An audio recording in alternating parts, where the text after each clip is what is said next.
En Propuesta Semanal, nuestra entrevista estelar con la licenciada Jacqueline Mora, economista, presidenta de la empresa asesora analítica, y que hacía un tiempecito que no estaba con nosotros por razones obvias. Bueno, encantado en estar contigo de nuevo, Jacqueline. El placer es mío y me encanta venir aquí. Ay, gracias, gracias. Y hay muchos temas en el área económica. Vamos a comenzar con el presupuesto. Tu opinión sobre el presupuesto. Hay quien dice que repite lo mismo de todos los años, repite lo mismo de presidente.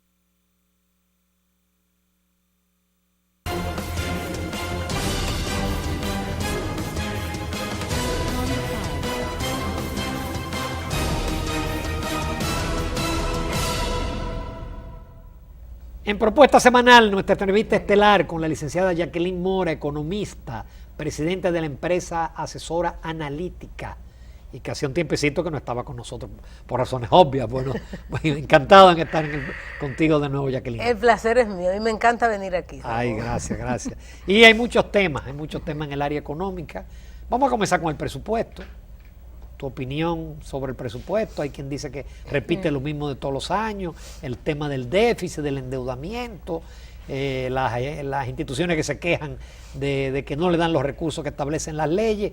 Tu opinión en sentido general del proyecto de presupuesto. La verdad que en términos generales tenemos que ver que la ley, si cumpliéramos las leyes, sería imposible cumplir con el presupuesto. Eso es lo primero. O sea que al final el Poder Ejecutivo, que tiene mucho poder de decidir hacia dónde van los recursos, pues entiendo que hace una selección. Este año tiene pequeñas diferencias con respecto a años anteriores. En el lado de los ingresos, hay una serie de medidas en el lado de los ingresos que apuntan sobre todo a reducir un poquito la evasión, a incrementar algunas figuras. Por ejemplo, vemos que lo que es impuesto sobre la renta está creciendo muy consistente con el Producto Interno Bruto, el ITEVI está creciendo alrededor del 11%, lo que no es muy alto. Lo que está creciendo más son los selectivos. Y los selectivos, sobre todo porque hay algunas medidas, como por ejemplo medidas que se van a aplicar a las zonas francas comerciales, a los duty free, eso, donde el año que viene pues se pretende que estas empresas paguen todos los tributos por adelantado cuando importen, y se le va a reembolsar a aquellos que ellos puedan decir que se lo vendieron a extranjeros no residentes.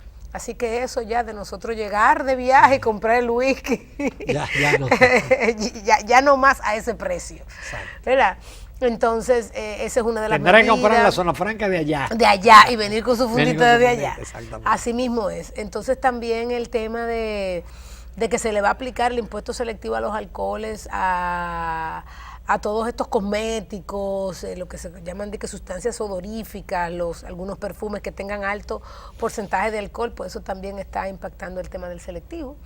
Y obviamente también el tema del ITEVI, este tema con las zonas francas especiales. Apunta también el presupuesto, habla de revisar un poco las importaciones de los hoteles, a ver si todas esas importaciones tienen que ser exentas.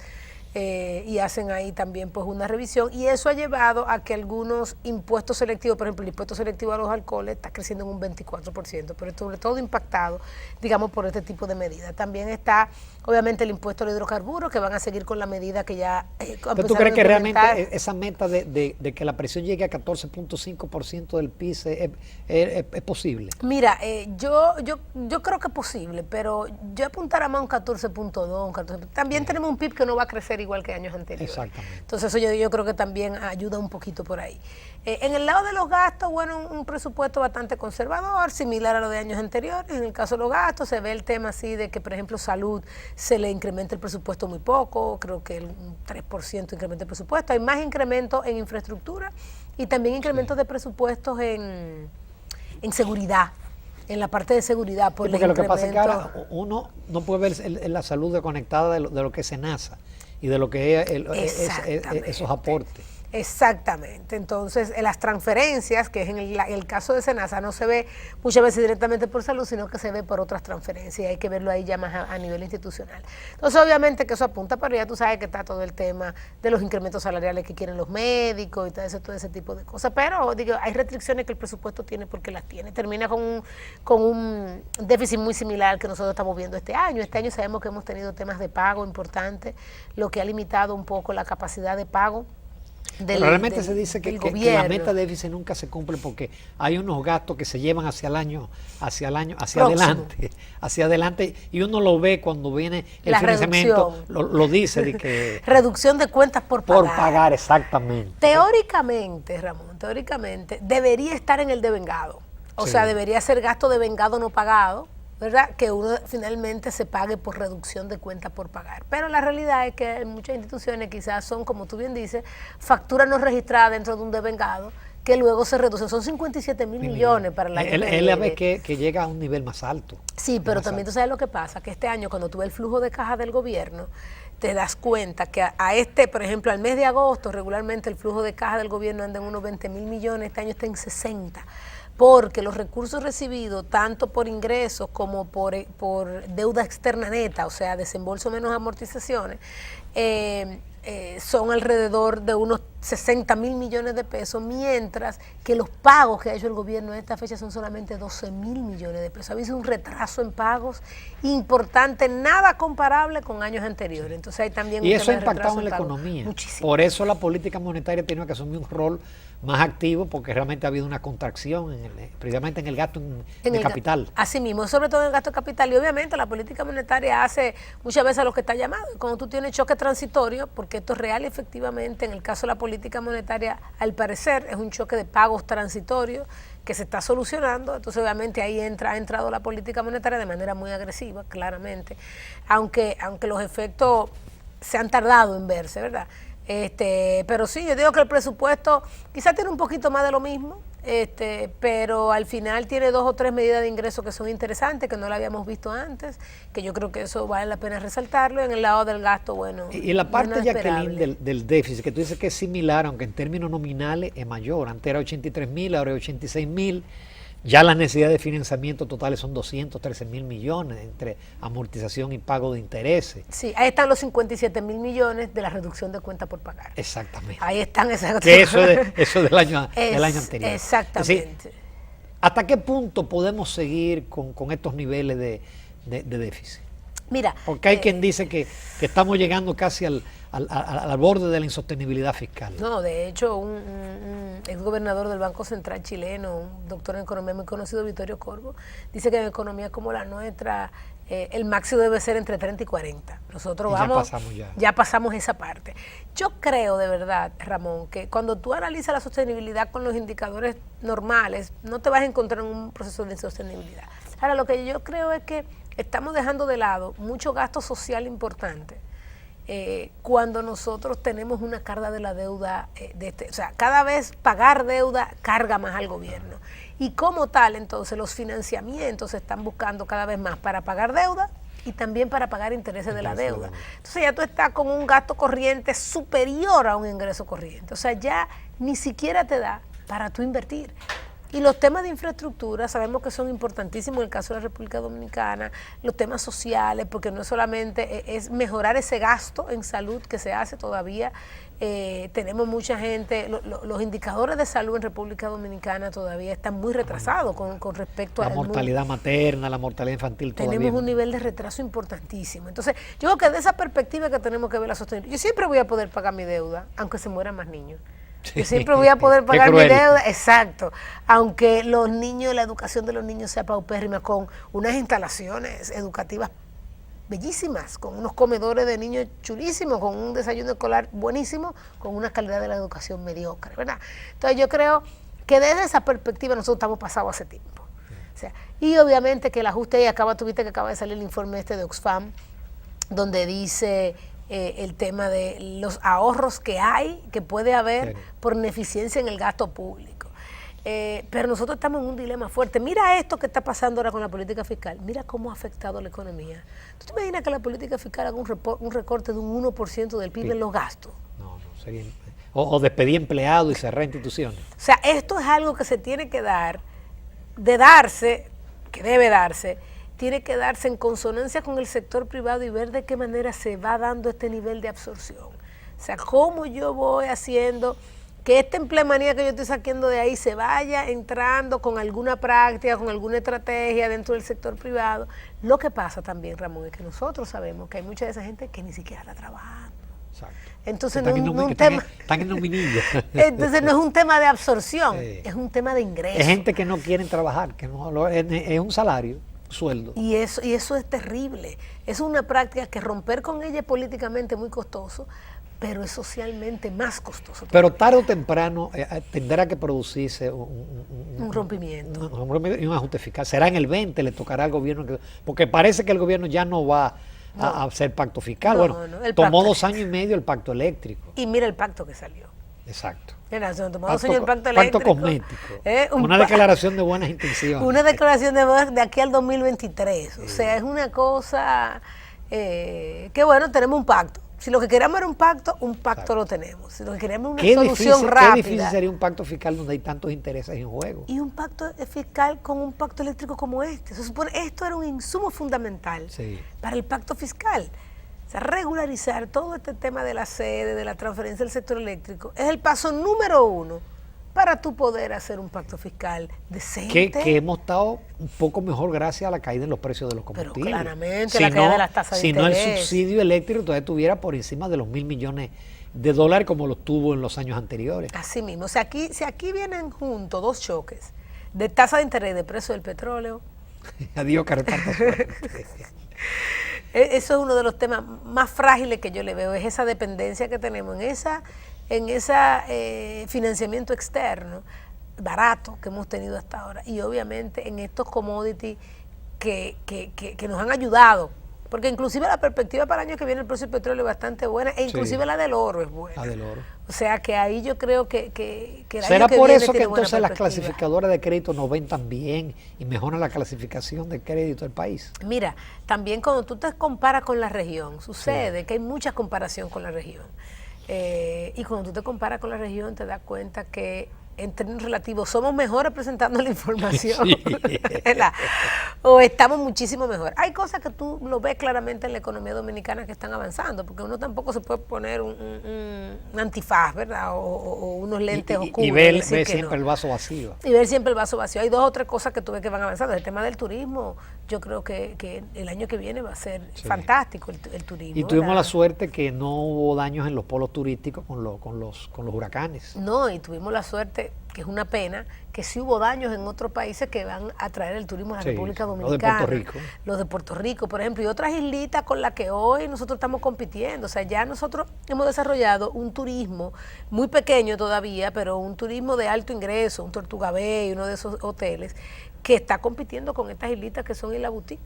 Y esas islitas hoy en día, o algunas de ellas. No, San Martín quedó destruida, quedó muy afectada y Puerto Rico tomará meses para que Puerto Rico se recupere y logre traer el turismo que llegaba a Puerto Rico. Así mismo es. Y ahí todos los operadores hoteleros me cuentan que están haciendo ya todos los cambios de destino, porque acuérdate que esos son operadores al final que tienen clientes que le dicen, mira, tu reservación a tal sitio tú no vas a poder ir, pero yo te estoy mandando a Dominicana, yo te estoy mandando a Jamaica, yo te estoy mandando a otros lugares. Y yo creo que ahí eso nos va a ayudar muchísimo el año que viene. Oye, ya Punta Cana tiene un nivel de ocupación hotelera de 86%. Eso es lo que te dice a ti. Bueno. Lo que te dice a ti es que evidentemente van a venir nuevas inversiones, aumento de la infraestructura. Puerto Plata en sí, vimos unas noticias esta semana de las mejoras y de la perspectiva buena que tiene Puerto Plata. 1 millón de personas llegando en crucero. O sea, ahí yo creo que las remesas creciendo de manera bastante favorable. O sea, hay un entorno ahí que todavía nos ayuda como país. Que inclusive era el entorno ideal para hacer una reforma fiscal. El mejor. Porque tenemos el escenario de estabilidad, de un buen ambiente internacional. Y lo lamentable es que a lo mejor esa reforma tenga que ser en medio de una crisis. Eso es lo más duro. Es lo más duro. Eso es lo más duro. Vamos a una breve pausa, Jacqueline Mora, con tu permiso y los amables televidentes, que tenemos todavía muchos temas de interés. No se muevan de ahí.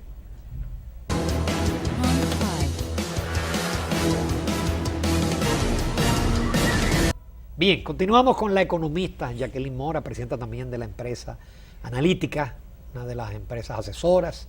Yo siempre he dicho que Jacqueline Mora es de los pocos economistas objetivos que quedan en República Dominicana, porque todos han tomado partido o con el gobierno o con la oposición, y ya en eso hay un sesgo. Antes de las preguntas, vamos a tomar unas tacitas de aroma, sabor y calidad del Café Santo Domingo. Ay, que nos brinda Luatani, que entona bien a esta hora. Gracias. Muchísimas gracias, Luatani. Aroma, sabor y calidad en todo momento. Buenísimo. Tú has manejado mucho el tema de la zona franca, hechos estudios. En esta semana me llamó la atención que el presidente de Zona Franca apelaba al gobierno a un relanzamiento del sector, pero los números del sector están muy buenos. Está Sí. creciendo. Entonces, realmente se requiere un relanzamiento.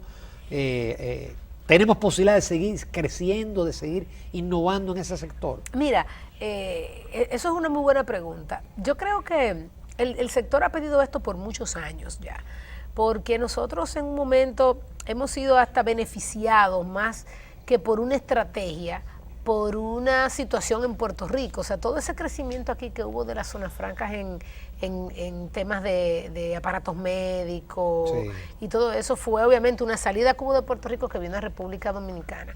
Y Ahí luego fue donde obviamente comenzó a tener Puerto Rico problemas en su economía. Así Cuando mismo. las farmacéuticas salieron. Cuando las farmacéuticas salen. Entonces, luego obviamente viene todo el tema de China, China comienza a encarecerse, toda la salida de inversión vuelve a la región, etcétera.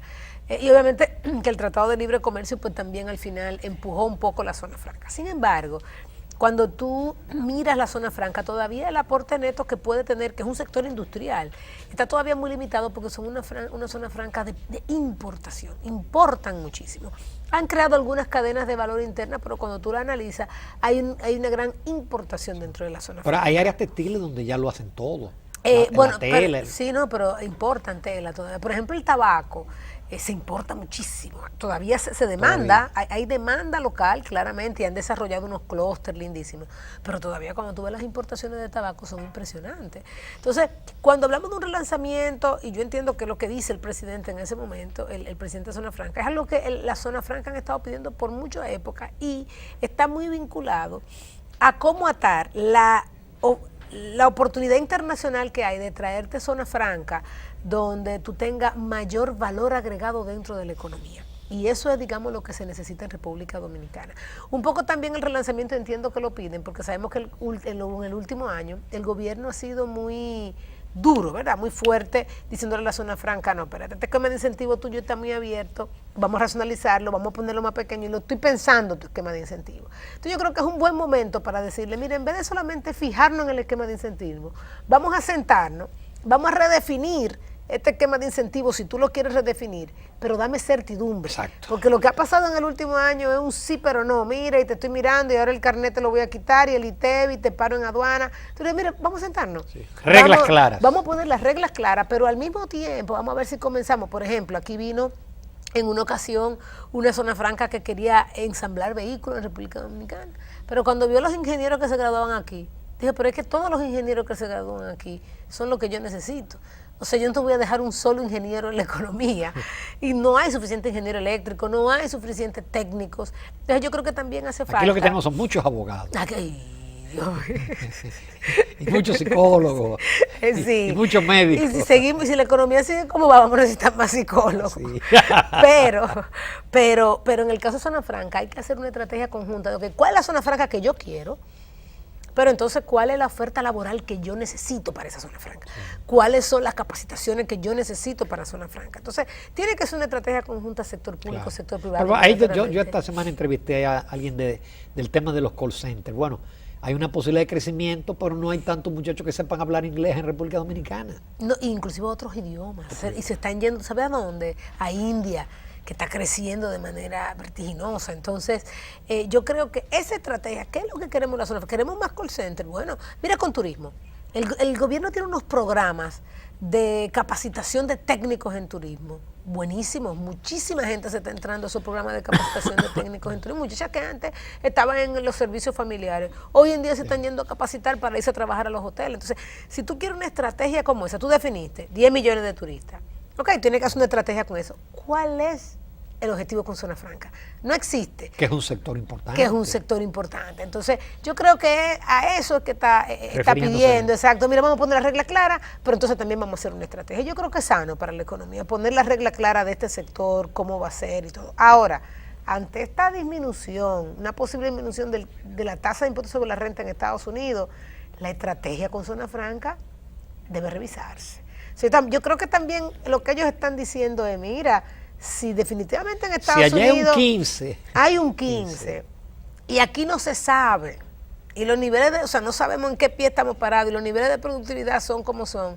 espérate, que le puede convenir a algunas quedarse en Estados Unidos, no traer ese proceso a Dominicana. Y más con un Trump que está exigiendo que se queden en los Estados Unidos. Que se está exigiendo. Entonces, la zona franca tiene que reaccionar, y tiene que reaccionar a tiempo. Sí. Entonces, si nosotros queremos para que no nos coja de sorpresa como cuando vino el asunto de los textiles, que se decía y no se tomaron las medidas. Y no se tomaron ninguna medida. Jacqueline, tú asesoras a muchos empresarios. ¿Es cierto que hay temor en el empresariado con el tema de la ley de lavado? Mira, eso de que ha afectado la inversión. Mira, yo tengo mi teoría con el tema de la inversión. La inversión nuestra, en términos reales, venía creciendo 14, 15, 17%, unos crecimientos fuertes. Los últimos 2 años, obviamente, que estuvo afectada por una caída en los precios de la construcción y de los materiales de la construcción. Tenemos un deflactor que estaba creciendo negativo. Entonces, estaba creciendo en términos reales 13 y en términos nominales 9. ¿Okay? Este año, esos precios subieron. Todos los precios de lo que son relacionados al tema de la construcción, obviamente que ha subido y eso ha subido. Pero por un lado está el tema de gobierno. Como gobierno ha estado restringiendo tanto la inversión pública, ese contratista que le trabaja al gobierno y le trabaja al sector privado, cuando el gobierno no le paga, tiene un problema de flujo de caja. Y ese problema de flujo de caja afecta a su inversión privada. Entonces también este tema que ha venido con gobierno no ha afectado nada más la inversión pública.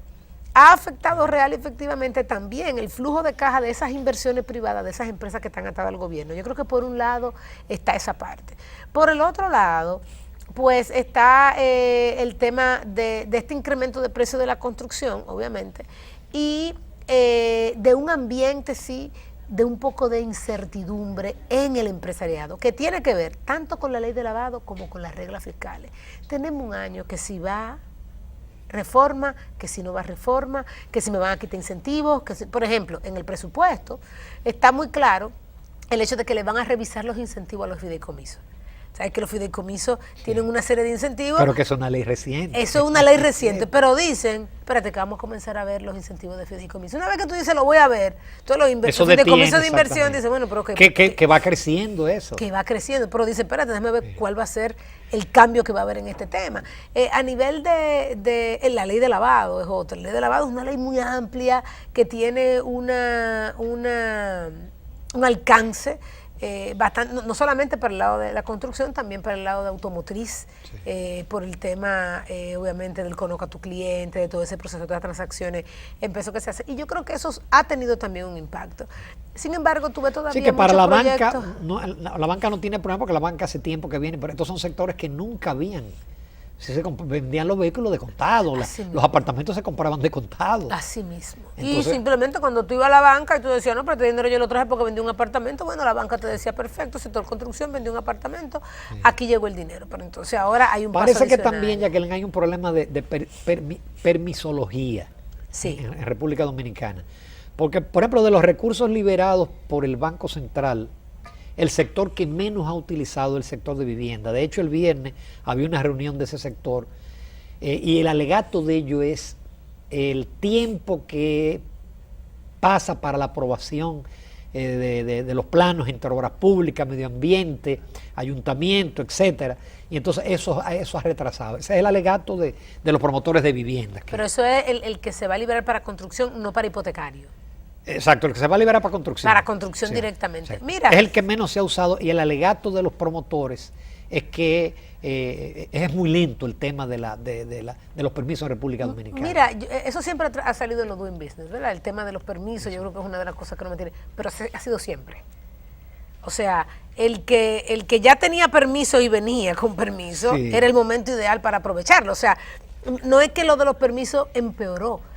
Es un tema que siempre está igual. Ha existido. Está igualito. Es decir, no hemos logrado hacer la ventanilla única en el caso de las construcciones, que lo plantea la ley de desarrollo hipotecario. Lo plantea la ley de desarrollo hipotecario. No se ha logrado.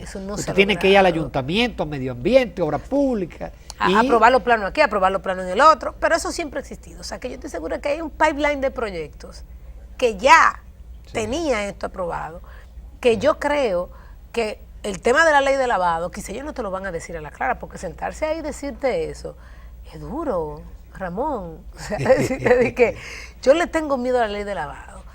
No, y más cuando la ley de lavado tiene como delito precedente de evasión fiscal. Sí, es medio país preso. Es medio porque es un delito precedente. Exactamente, medio país preso. Entonces, obviamente que eso ahí te ha afectado también. Yo creo que No, esta medida del banco ahora, digamos. Vamos a ver el reglamento y quizás tiene que haber una ley, una especie como de amnistía fiscal. Mira, así como cuando así se hace, en tiene todos que los haber una países ley parece, que lo hacen los países de forma tal que usted es transparente, usted diga, no, usted mire, transparente. y ya voy a pagar cuánto, un 5, un 10 y transparente.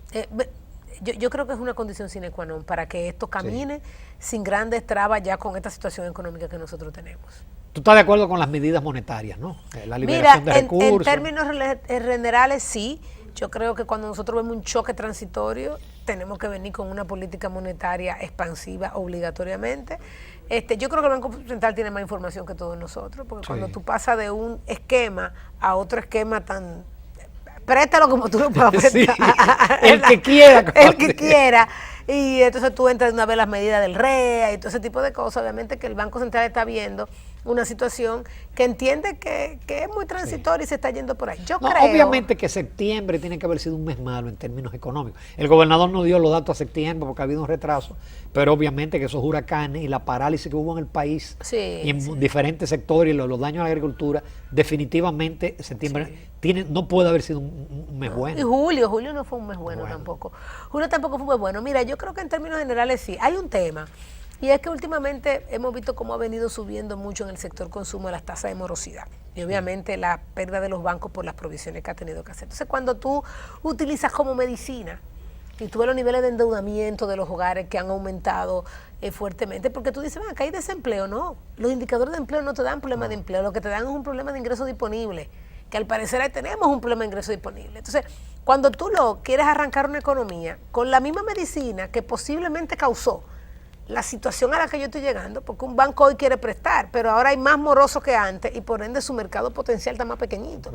Entonces la efectividad de la política monetaria va a durar más. Por eso hoy en día los bancos tienen en el overnight 45,000 millones, una no cifra. Han podido prestar, pero es porque antes el que tomaba prestado era ese que hoy ya no puede tomar prestado. Entonces, cuando tú la medicina que le estás dando es la misma medicina, es lo mismo que se tomó para llegar al nivel de endeudamiento que tiene, la gente dice, bueno, pero es que antes el Banco Central inyectaba y eso era de una vez. Bueno, ahora no es así. Ahora va a durar un poquito más de tiempo. Entonces, ahora vamos a durar un poco más de tiempo, pero va a tener sus efectos. Lo que pasa es que el tiempo va a ser más largo. Por ende, las tasas nosotros las vamos a tener que ver bajas por un periodo de tiempo un poquito más largo. Qué pena no tener más tiempo, hablando de tiempo, pero encantadísimo, Jacqueline. Es un placer conversar contigo y tenerte en el programa, porque yo reitero, quedan pocos economistas objetivos y tú eres una de las que mantiene la objetividad. Gracias. Muchísimas gracias. Amable televidente, seguimos en Propuesta Semanal.